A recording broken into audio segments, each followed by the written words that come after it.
Black veterans' unit was trapped at Bastogne until Patton's tanks broke the siege. Your men don't belong in the front lines, Captain. They're better suited for supply work. Colonel, my men can fight just as well as any other soldiers in this army, and they're about to prove it. The words hung in the frozen air of Belgium like a challenge carved in ice. It was December 19th, 1944, and Captain James Harrison of the 969th Field Artillery Battalion stood face-to-face with a white colonel from the 101st Airborne Division in a makeshift command post just outside Bastogne.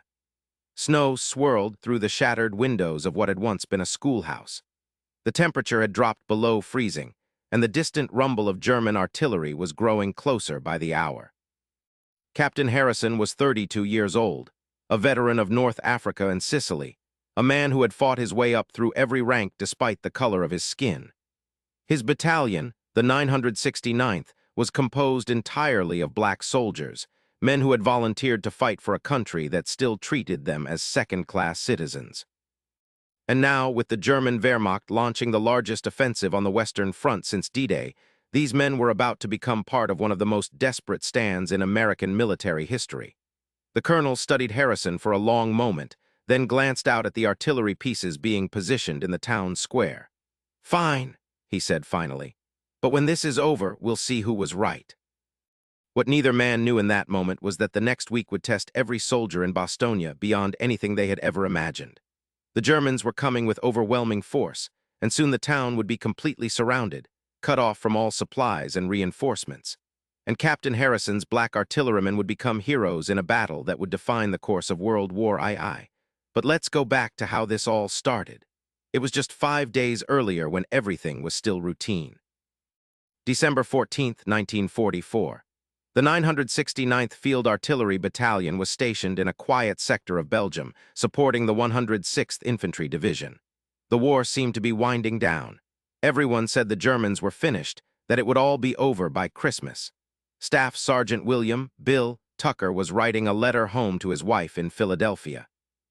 At 28, he was one of the older men in the battalion, a former factory worker who had joined up in 1942. He sat in the dim light of a barn that served as the battalion's rest area, his pencil moving slowly across the paper. "Dear Sarah," he wrote, "I hope this letter finds you and little James doing well. It's cold here, but nothing we can't handle.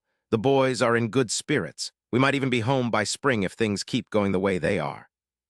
Private First Class Robert Hayes, just 20 years old, looked over Tucker's shoulder. "You really think we'll be home by spring, Sarge?" Tucker smiled. "That's what they're saying, Hayes. The Krauts are on their last legs." Hayes was from rural Georgia, the son of sharecroppers who had never owned the land they worked. He had joined the army to escape poverty, to make something of himself, to prove that he was more than what his hometown had told him he could be. "I'll believe it when I see it," he said quietly. Corporal Marcus Freeman, a former schoolteacher from Detroit, was cleaning his M1 rifle nearby. At 26, he was the most educated man in his platoon, and his squad mates often came to him for advice. "Hayes is right to be cautious," Freeman said. "Wars don't end just because we want them to." Captain Harrison entered the barn, his boots crunching on the frozen straw. "Listen up, men. I just got back from a briefing. There's been some German activity to our east, but nothing to worry about. We're holding position for now. Make sure your equipment is squared away and get some rest." The men nodded, but something in Harrison's voice suggested he wasn't as confident as he sounded. He had been in this war long enough to know when things felt wrong, and the intelligence reports he had seen that morning had been troubling. German troops moving westward, radio intercepts suggesting something big was coming. That night, December 14th, the men of the 969th slept uneasily in their barns and tents, the cold Belgian winter seeping through every crack and gap in their shelters. Captain Harrison was already shouting, "This is it! They're coming!" The German offensive that would become known as the Battle of the Bulge had begun. 3 German armies, over 200,000 men supported by tanks and artillery, were smashing through the thinly held American lines. Their objective was to split the Allied armies, capture the vital port of Antwerp, and force a negotiated peace in the west. The 969th Field Artillery Battalion went into action immediately. Their 155 howitzers began firing, supporting the infantry divisions that were being overrun. For 3 days they fought, firing thousands of rounds, falling back when they had to, but always maintaining their guns. By December 18th, it was clear that the situation was desperate. The Germans had punched a massive hole in the Allied lines, and one small Belgian town stood directly in their path, Bastogne. Bastogne was a crucial road junction, the hub of 7 major roads that the Germans needed to continue their advance. If they could take Bastogne, they could push through to the Meuse River and beyond. The town had to be held. Captain Harrison received his orders on the evening of December 18th. The 969th would move to Bastogne immediately, along with the 101st Airborne Division and other units. They would defend the town against everything the Germans could throw at them. "How long do we need to hold?" Tucker asked as they prepared to move. Harrison looked at him grimly. "As long as it takes for reinforcements to arrive. Days, maybe weeks." The battalion moved through the night, their trucks struggling on icy roads clogged with refugees fleeing the German advance. They arrived in Bastogne on the morning of December 19th, just as the first German units were beginning to probe the outskirts of town. The town itself was a mess. Buildings had been damaged by artillery fire. Civilians were still trying to evacuate. American units were streaming in from all directions, trying to form a defensive perimeter before the Germans could close the noose. That's when Captain Harrison had his confrontation with the white colonel, the one who questioned whether black soldiers belonged in the front lines. Harrison had dealt with this kind of prejudice his entire military career. In training camps in the South, he had seen his men refused service in restaurants while German prisoners of war were served. He had watched as white officers were promoted over more qualified black officers. He had endured the casual racism that treated black soldiers as inferior, suitable only for labor and supply work. But this was different. This was combat, and in combat, the only thing that mattered was whether you could do the job. "Set up the guns here," Harrison told his battery commanders, pointing to positions around the southern edge of town. "Dig in deep. We're going to be here for a while." The men of the 969th worked through the day and into the night, preparing their positions. They dug gun pits in the frozen ground, hacked out foxholes, stacked ammunition. The temperature was dropping and snow was beginning to fall more heavily. Private Hayes was assigned to an observation post in a church tower where he could spot German movements and call in fire missions. As he climbed the narrow stairs, he thought about his mother back in Georgia, about how she had cried when he enlisted. "Don't go getting yourself killed for a country that don't love you back," she had said.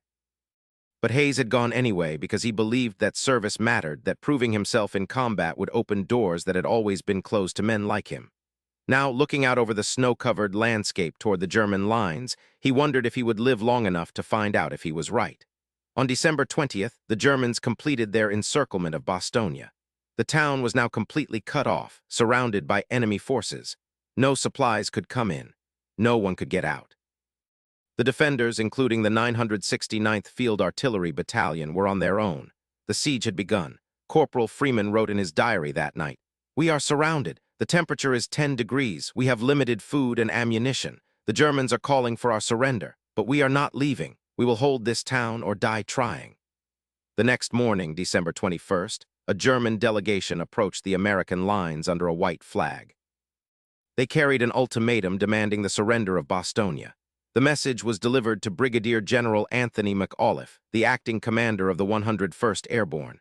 McAuliffe's response would become legendary. When asked what he should tell the Germans, he replied with a single word, "Nuts." When the German officers asked for clarification on what nuts meant, they were told, "It means go to hell." The message electrified the defenders. They were surrounded, outnumbered, low on supplies, but they would not surrender. Word spread through every foxhole and gun position. The men of the 969th cheered when they heard it. "That's how you tell 'em," Tucker shouted, and his gun crew laughed despite the cold and the fear. But laughter didn't change the reality of their situation. They were trapped, and the Germans were closing in. December 22nd dawned clear and bitterly cold. For the first time in days, the fog and clouds lifted, and the defenders could see the full extent of the German forces surrounding them. There were tanks, infantry, artillery positions in every direction. But the clear weather also meant that Allied aircraft could finally fly. By mid-morning, C-47 transport planes were overhead, dropping supplies by parachute. The men rushed out from their positions to grab the bundles, even as German artillery opened fire on them. Hayes, still in his observation post, called in fire missions constantly. "Enemy tanks moving from the northeast, grid coordinates." The 155 guns of the 969th boomed in response, and Hayes watched through his binoculars as German armor was stopped in its tracks. The fighting intensified over the next few days. The Germans launched attack after attack, trying to break into the town. Each time they were thrown back by the combined efforts of the paratroopers, the armored defenders, and the artillery. The 969th Field Artillery Battalion fired until their gun barrels glowed red-hot. They fired in sub-zero temperatures that froze the mechanisms and made every adjustment painful. They fired when they had barely any ammunition left, making every shell count. Sergeant Tucker's gun crew developed a rhythm. Load, aim, fire. Load, aim, fire. The same movements repeated thousands of times until they could do it in their sleep. Tucker himself lost 15 pounds during the siege, surviving on 1 K-ration per day and whatever extra food the crew could scrounge. On Christmas Eve, December 24th, the Germans launched their most determined assault yet. They attacked from multiple directions simultaneously, supported by tanks and heavy artillery. Freeman's position came under direct attack. He could see German infantry advancing through the snow, gray shapes moving between the trees. "Here they come," he shouted, and his squad opened fire with everything they had. The fighting was brutal and close range. German soldiers made it to within 50 yards of the gun positions before being driven back. Freeman fired his rifle until the barrel was too hot to touch, then grabbed another from a wounded soldier and kept firing.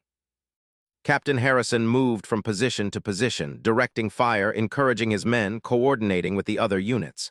A piece of shrapnel from a German shell cut across his shoulder, but he refused to leave his post. He wrapped it hastily and kept going. "We're holding them," he shouted to Tucker. "Keep those guns firing." The battle raged all through Christmas Eve and into Christmas morning. When dawn broke on December 25th, the ground around Bastogne was littered with destroyed German tanks and the bodies of soldiers who would never see another Christmas. Inside the perimeter, the defenders counted their blessings. They were still alive. They still held the town. But their ammunition was running critically low, and everyone knew they couldn't hold out much longer without relief. Christmas dinner was cold K-rations and melted snow for water. Private Hayes ate his meager meal and thought about Christmas back home, about his mother's cooking, about the warmth of the fireplace, about everything he had taken for granted before the war. "You think Patton's really coming?" he asked Freeman. Freeman looked up from his own cold ration. "I know he is. Question is, will he get here in time?" General George S. Patton's Third Army had been fighting to the south of Bastogne, engaged in a completely different battle. But when the Germans launched their offensive, Patton had immediately grasped what needed to be done. He had to disengage his entire army, wheel 90 degrees to the north, and drive through German-held territory to relieve Bastogne.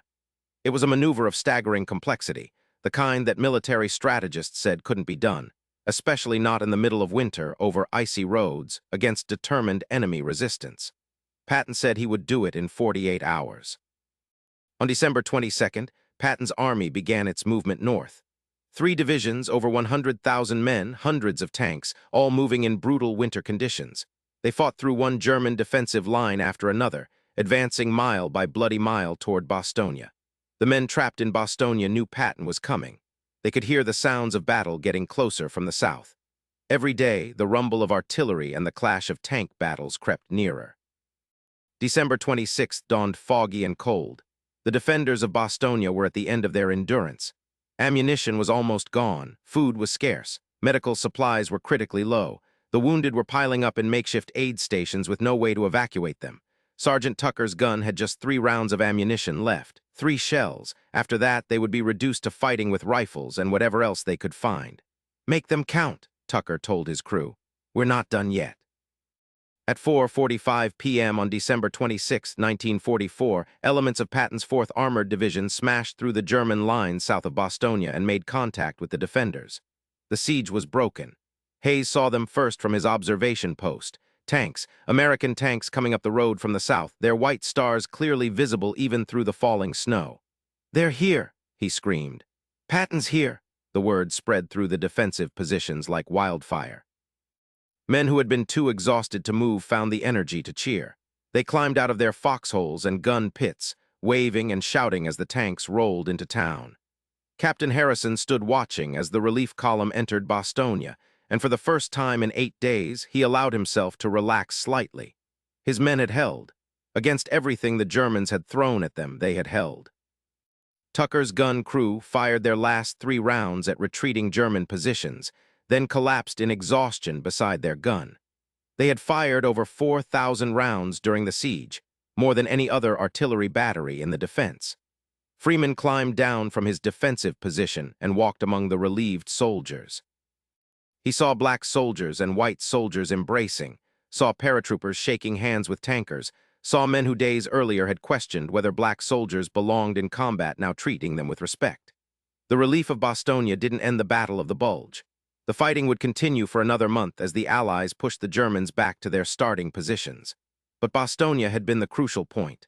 The Germans had bet everything on taking this small Belgian town, and they had failed. The cost had been enormous. The 101st Airborne Division alone suffered over 2,000 casualties. Other units, including the 969th Field Artillery Battalion, had taken heavy losses. Of the 450 men in the 969th who entered Bastogne, 67 were killed and another 112 wounded. But they had held. In the days after the relief, as the battle continued around them, the men of the 969th had time to reflect on what they had accomplished. They had proven themselves in the most desperate circumstances imaginable. They had fought alongside white units as equals, and they had earned respect through their actions.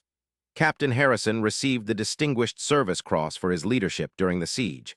Sergeant Tucker was awarded the Silver Star. Corporal Freeman received the Bronze Star with V device for valor. Private Hayes was promoted to corporal, but the medals were just symbols. What mattered more was the way they were treated after Bastogne. White officers who had questioned their capabilities now requested them for difficult assignments. Soldiers who had doubted them now fought beside them without hesitation.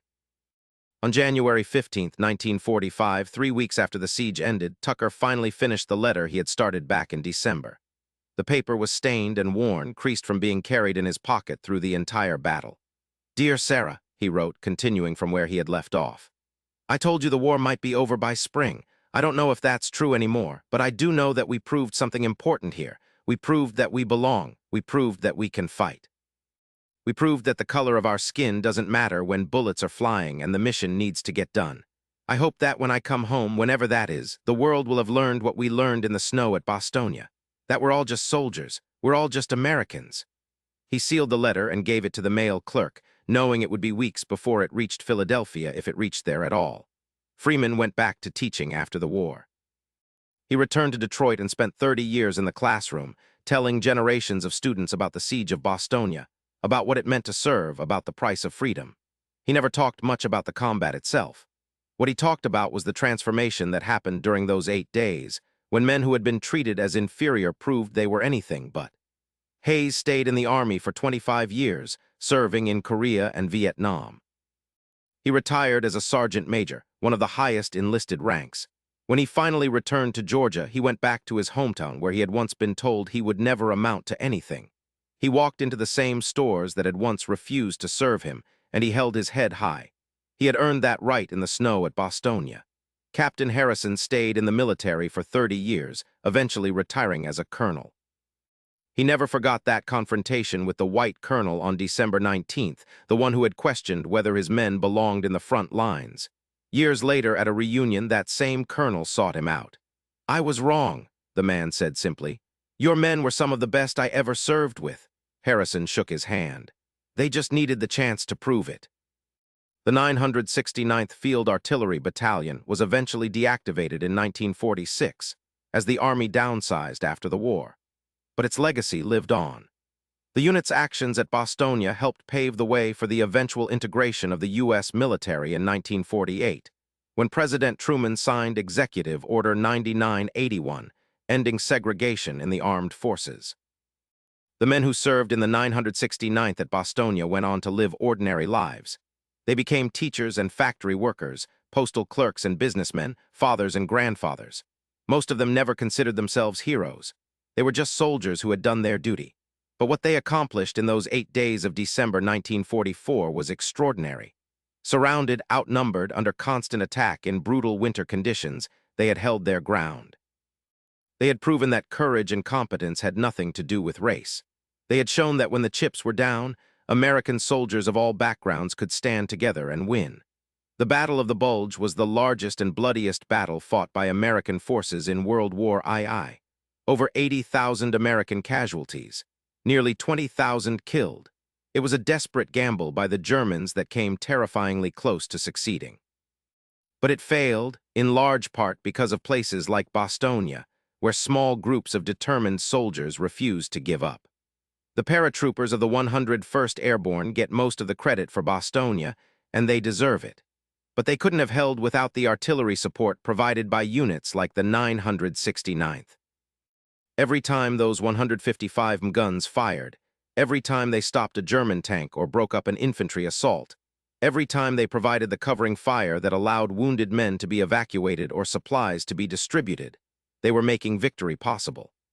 In February 1945, 2 months after the siege, the Supreme Allied Commander, General Dwight D. Eisenhower, visited the rebuilt positions around Bastogne. He walked through the gun emplacements of the 969th, now repaired and reinforced. "I want to thank you men," Eisenhower said to the assembled battalion. "What you did here made all the difference. You held when others might have broken. You fought when others might have surrendered. You proved that the American soldier, regardless of background, is the finest soldier in the world." The men stood at attention in the cold, their breath misting in the air. They didn't cheer. They didn't need to. They knew what they had accomplished. Captain Harrison stood before his battalion that day and felt a pride he had never experienced before. Not just pride in their military achievement, though that was considerable, but pride in what they represented. They were living proof that America's principles of equality and opportunity were worth fighting for, even when America itself didn't always live up to those principles.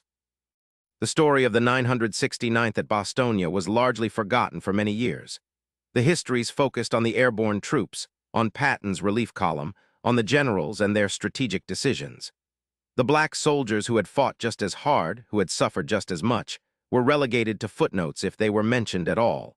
But in recent years, historians have begun to correct that oversight. Books and documentaries have told the fuller story of Bastogne, including the contributions of the 969th and other black units. Memorials have been erected. Recognition has finally come, though too late for many of the veterans who deserved to see it. Sergeant Tucker lived until 1998. He was 72 years old when he died, surrounded by his children and grandchildren. On his dresser in a small frame was a faded photograph of him and his gun crew at Bastogne, taken just after the siege ended. They looked exhausted and cold, but they were smiling. His grandson asked him once near the end if he had been afraid during the siege. "Every day," Tucker admitted. "Every single day, but fear doesn't matter when you have a job to do. We had to hold that town, so we held it, simple as that." "Were you angry?" the grandson asked. "About the way you were treated?" "About the racism?" Tucker was quiet for a long time. "Angry? Sure, but we channeled that anger into determination. We were going to prove everyone wrong. We were going to show them what we could do, and we did." Corporal Freeman lived until 2003. Before he died, he donated his diary from Bastogne to the National Archives, where it remains today, a primary source document that gives insight into the daily life of a black soldier during the siege. One entry, dated December 23rd, reads, "Today we fired 387 rounds. My hands are so cold I can barely hold this pen. A white sergeant from the 101st shared his rations with us tonight. He said we were the best artillery support he'd ever seen. Small things like that give me hope that maybe, just maybe, this war will change things back home." Private Hayes, later Sergeant Major Hayes, lived until 2011. He was 87 years old and the last surviving member of his gun crew.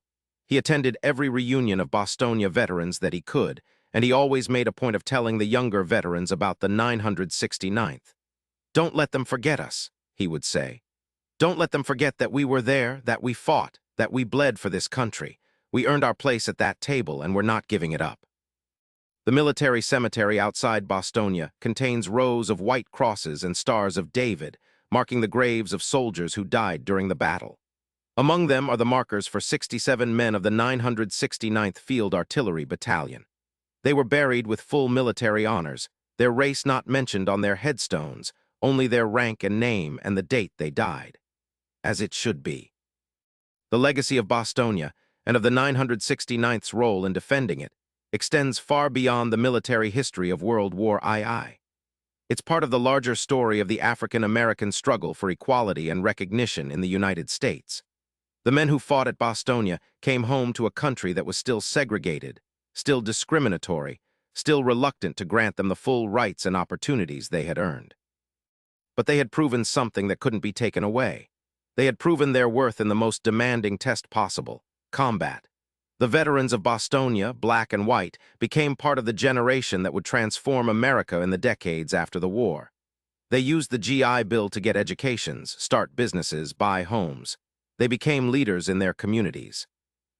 And many of them became active in the civil rights movement, bringing the same determination they had shown at Bastogne to the fight for equality at home. When the 969th was finally recognized with a Presidential Unit Citation in 1988, 44 years after the battle, only a handful of veterans were still alive to receive it.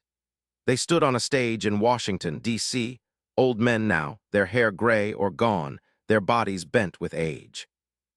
But when they stood at attention to receive their citation, they stood as straight and proud as they had in 1944. Captain Harrison, by then a retired colonel in his 70s, gave a brief speech. "We didn't fight for recognition," he said. "We fought because it was our duty. We fought because our country needed us, even when our country didn't always appreciate us. We fought because we believed in something bigger than ourselves, and we'd do it again if we had to." The audience, filled with veterans and their families, military officials and historians, gave them a standing ovation that lasted for several minutes. Looking back from the perspective of today, the Siege of Bastogne represents a turning point not just in World War II, but in American social history. It was one of many battles where black soldiers proved their capabilities, but it was perhaps the most visible, the most dramatic, the most undeniable. You couldn't argue with what happened at Bastogne. You couldn't claim that black soldiers were inferior when they had held the line against overwhelming odds, when they had fired their guns until they had no ammunition left, when they had refused to surrender even when surrounded and outnumbered. The facts spoke for themselves. The 969th Field Artillery Battalion fired over 14,000 rounds during the siege. They destroyed or damaged at least 60 German tanks and vehicles. They broke up countless infantry assaults. They provided the fire support that allowed the airborne troops to hold their positions. And they did it while being treated as second-class soldiers by some of the very people they were defending. That's the tragedy and the triumph of Bastogne. The tragedy that these men had to prove themselves at all, that their courage and competence were ever in doubt. The triumph that they proved it so definitively that even the most hardened racist had to acknowledge their contributions. Now back to where we started, to that confrontation on December 19th between Captain Harrison and the white colonel who questioned whether black soldiers belonged in the front lines. After the siege ended, that colonel sought out Harrison. He found him in a makeshift command post, exhausted, wounded, but still coordinating his battalion's operations.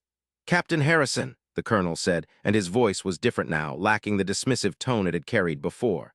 "I owe you an apology, your men. They're the finest soldiers I've ever served with. I was wrong, dead wrong." Harrison looked at him for a long moment. He could have been angry, he had every right to be, but instead he extended his hand. "We all learned something here," Harrison said. "Maybe that's what matters." They shook hands, two soldiers who had survived hell together, and in that moment something changed. Not everything, not nearly enough, but something.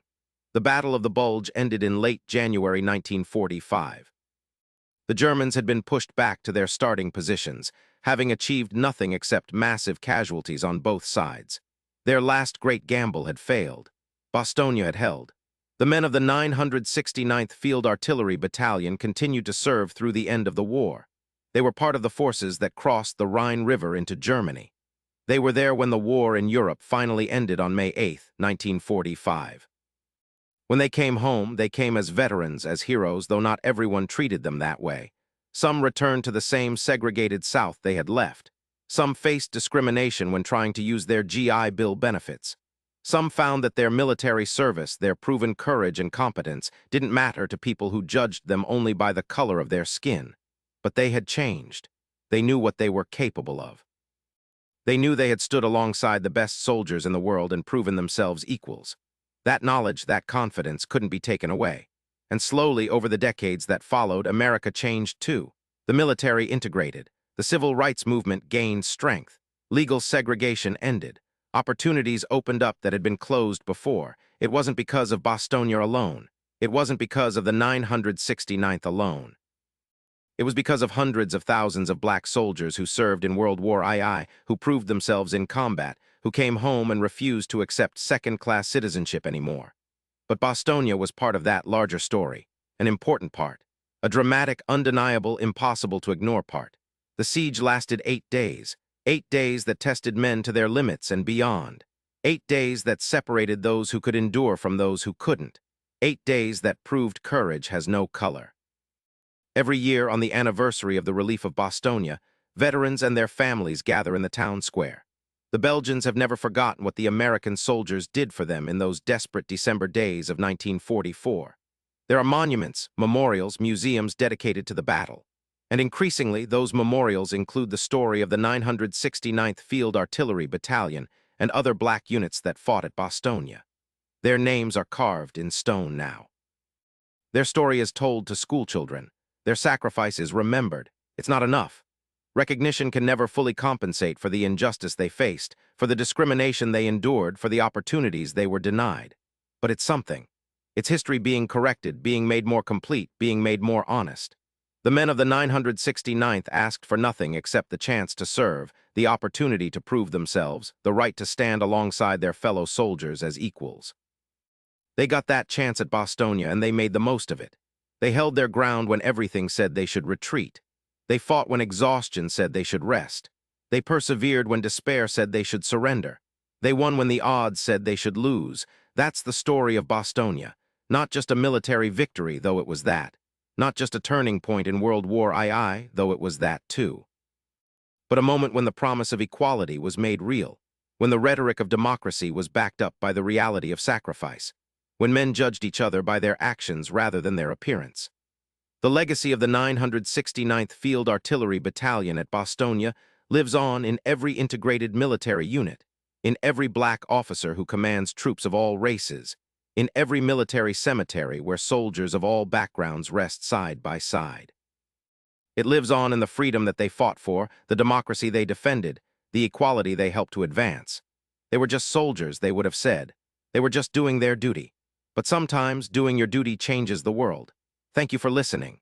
If this story touched you, please subscribe and share your thoughts in the comments. The courage and sacrifice of soldiers like those in the 969th Field Artillery Battalion deserve to be remembered and honored.